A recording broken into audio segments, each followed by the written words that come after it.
Before the city stirred, before the hum of Lagos filled the streets with its morning chaos, Kayamika was already moving. The humid morning air mixed with the scent of petrol, fried street food, and the dusty heat of a city that never truly slept. She stepped off the bus, adjusting the heavy strap of her overstuffed bag. The dull ache in her lower back was a reminder of the long hours spent juggling her job at a marketing agency and raising her 5-year-old daughter, Ifeoma, alone. Life wasn't perfect, but it was real. Her phone buzzed with a reminder about the blind date. Today was the day she would meet a man who, in the quietest moments, seemed far out of reach. The restaurant's exterior gleamed like an invitation to a new chapter, and she felt the familiar nerves coil in her chest.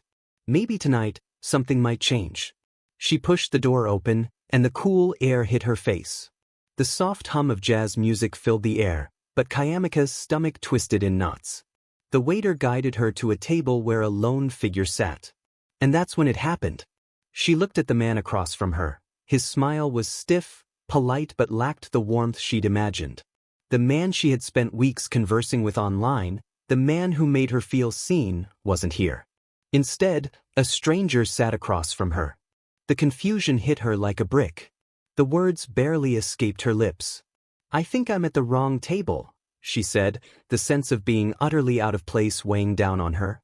Before she could leave, a familiar voice called her name. She looked up and there he was, Cole. His smile was practiced, but there was a flicker of guilt in his eyes. The truth slammed into her. The man she had trusted, the one who had charmed her with his attention and made her believe in a future, had set this up. She had been part of a cruel game. Before now, Kayamika's life had been one of quiet endurance.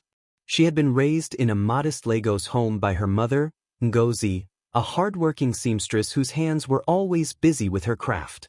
The faint smell of fabric and needle oil lingered in Kayamika's memory. In a world that felt cold and indifferent, her mother was warmth.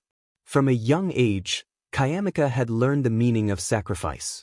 When Ifeoma was born, Kayamika's struggle took on new urgency.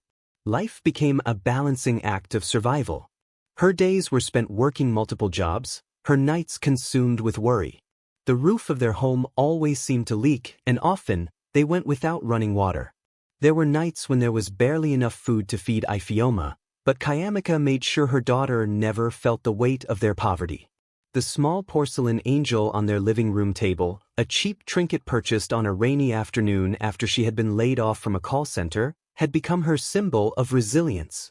In moments of despair, Kayamika would look at it, silently reminding herself it was at a local NGO event that Kayamika first noticed Kola. He sat at the back, out of place among the activists and volunteers, his crisp suit a stark contrast to the modest surroundings. His eyes scanned the room, and Kayamika felt something stir in her. There was an air about him, calm, detached, yet magnetic. As the speaker continued, Kayamika found herself unable to focus on anything but him. When the event ended, their eyes met. It was brief, but in that moment, everything around them disappeared. Was it recognition, or just a fleeting glance? She couldn't tell, but she felt it. He looked at her with a mix of curiosity and interest. Before she could take a step, Ifeoma's voice echoed in her mind, reminding her that she had promised to be home early. She couldn't let herself get distracted by something so fleeting, could she? But the thought of Kola lingered. And even in the darkest times, there was hope. Over the following weeks, Kayamika and Kola began seeing each other regularly. Their dates were simple, shared cups of coffee at local cafes, strolls through the park. Kola listened to her with a kind of quiet attention she hadn't felt from anyone before. His presence made her feel like she mattered, like she wasn't just another single mother trying to make ends meet. But Toyin, her closest friend, saw the situation differently. "Be careful, Kayamika," Toyin warned one evening over drinks at a crowded bar. "Gold that shines too bright can burn your hand." Kayamika wasn't naive, but the connection with Kola felt different. He didn't just talk to her, he listened. He made her feel seen in a way that no one ever had. She wanted to believe that this could be real. But Toyin's words lingered, as though a shadow she couldn't quite shake.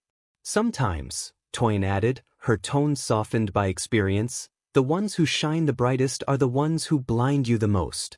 Kayamika didn't want to hear it. She couldn't. She had spent so long focusing on the everyday struggles of life that this moment of attention felt like a gift. She wasn't going to let fear steal this opportunity. The night of the blind date arrived, and Kayamika dressed carefully, choosing a simple but elegant dress. She was determined to make a good impression, not just for Kola, but for herself. She wasn't just a single mother scraping by, she was more than that. As she sat across from the stranger, her stomach twisted in anxiety. The awkward silence stretched between them, thick and uncomfortable. The man's smile was flat, his eyes cold and calculating. It wasn't Kola. Her mind raced, trying to make sense of what was happening. "I think I'm at the wrong table," she managed, her voice thick with confusion. Before the man could respond, another figure appeared, Kola. He walked over with a forced smile, his eyes briefly flickering with guilt. And that's when the truth sank in. This wasn't a mistake. Kola had orchestrated this. A cruel test, a game to measure her loyalty. Her heart dropped. The betrayal felt sharp, brutal. She had trusted him. She had let her guard down, believed in something that was never real. Her voice trembled as she stood to leave. "You don't get to play games with me, Kola." In the weeks that followed, Kayamika withdrew from Kola, but the silence gave her the clarity she needed. This was not the life she wanted to settle for. The betrayal stung, but it was also a wake-up call. She would rise not because she had to, but because she deserved it. She threw herself into her work, staying late at the office, pushing herself harder than ever before. With the support of a few trusted colleagues, Kayamika started a project that would elevate her career, a chance to prove her worth, not just to Kola, but to herself. This was her moment to shine on her terms. Months later, Kayamika stood in a conference room, facing Kola. The deal she had worked tirelessly on was now on the table, and Kola was trying to claim it as his own. But this time, Kayamika's confidence was undeniable. She stood and presented her case with a calm that surprised even her. Her strategic brilliance unfolded before the room, leaving no room for doubt. Kola's once smooth talk faltered, his confident demeanor slipping as Kayamika's words rang true. It was her moment, her quiet victory. The room shifted, and Kola's mask cracked. He had lost control. The deal, her deal, was now firmly in her hands. Weeks later, as Kayamika stood outside her office, a familiar voice broke her thoughts. Toyin stood there, her smile bright and proud. "I knew you had it in you," Toyin said, pulling Kayamika into a warm hug. "You've got your life back, Kayamika. And something even better." Kayamika smiled, feeling a warmth spread through her. She wasn't just surviving anymore. She was thriving. She had fought her way through the betrayal, the self-doubt, and now she was standing tall, ready to face the future with confidence. On a quiet Sunday afternoon, Kayamika sat in her small apartment, the sunlight filtering in through the window. She held Ifeoma close, the sound of her daughter's laughter filling the room. The porcelain angel, once a symbol of hope, now stood as a reminder of her strength. As Toyin called, inviting her out for a celebratory dinner, Kayamika closed her eyes and took a deep breath. The journey had been long, but the battle was over. The city buzzed outside, but inside, everything felt still.